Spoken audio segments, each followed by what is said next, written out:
j'étais fort intéressée par le projet, d'autant plus que je fréquente quand même pas mal de fermiers et j'étais vraiment très triste de voir de quel bashing ils subissaient au quotidien. Et donc j'étais vraiment très motivée par faire partie de ce projet. Donc l'idée effectivement c'est d'aller dans un réseau de 40 fermes, hein, donc il a fallu déjà recruter, convaincre, etc. Et puis on a fait un bilan initial, on a regardé un petit peu quelles étaient les forces et les faiblesses de l'exploitation. Et ensuite nous avons établi un plan carbone que le fermier va s'efforcer de suivre et que je vais l'aider à suivre aussi en faisant des visites régulières et en parlant avec lui par téléphone et au fil des rencontres qu'on va faire dans le cadre du projet.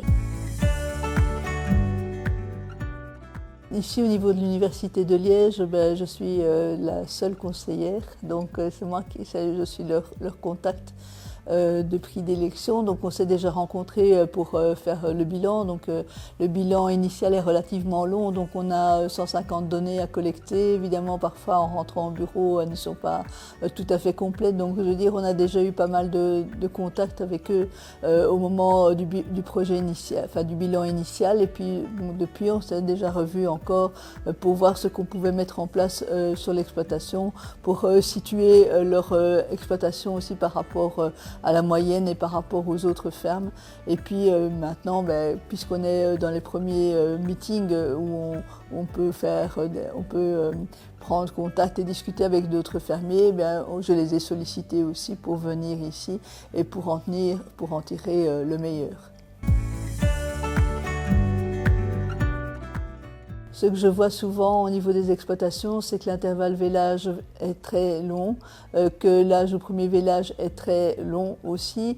Et donc j'essaye de voir avec les fermiers, de les conscientiser par rapport à ces données-là, de leur montrer en réduisant ces deux facteurs-là, quels seraient les impacts au niveau de la gestion de l'exploitation.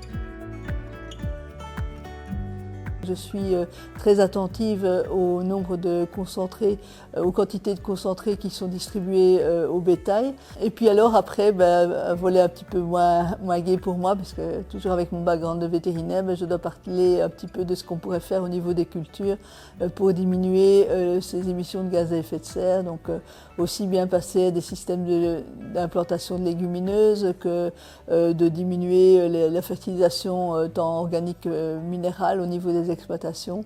Enfin voilà, c'est le genre de conseils que je donne. Je vois que de plus en plus, les fermiers, d'ailleurs ils ont été incités par ça avec les politiques agricoles déjà mises en place, ils ont augmenté le nombre de haies qu'ils avaient implantées en périphérie de leurs exploitations. J'en vois certains qui sont vraiment très motivés par l'agroforesterie. Donc, j'ai notamment un fermier qui a comme projet d'implanter 200 arbres sur l'exploitation, donc avec une capacité de stockage du carbone assez importante. J'ai des fermiers aussi qui ont décidé de convertir leur prairie temporaire en prairie permanente. Enfin, voilà, c'est le genre de pratique que je vois régulièrement. Au niveau de la gestion de l'énergie, beaucoup de fermes maintenant mettent des panneaux photovoltaïques et imaginent même d'augmenter leur capacité. Disons que réaliser les objectifs qu'on planifie au niveau du plan carbone n'est pas toujours aussi évident que ça. J'avais pris les leviers d'action qui avaient trait au bétail, mais ce n'est pas toujours très facile de changer finalement sa façon de procéder, de se dire, de prendre le défi de diminuer justement la supplémentation en concentré ou bien de diminuer les épandages au niveau des fertilisants azotés voilà. Donc c'est vraiment plutôt un changement de mentalité qui doit être fait au niveau des exploitations que vraiment des challenges particuliers.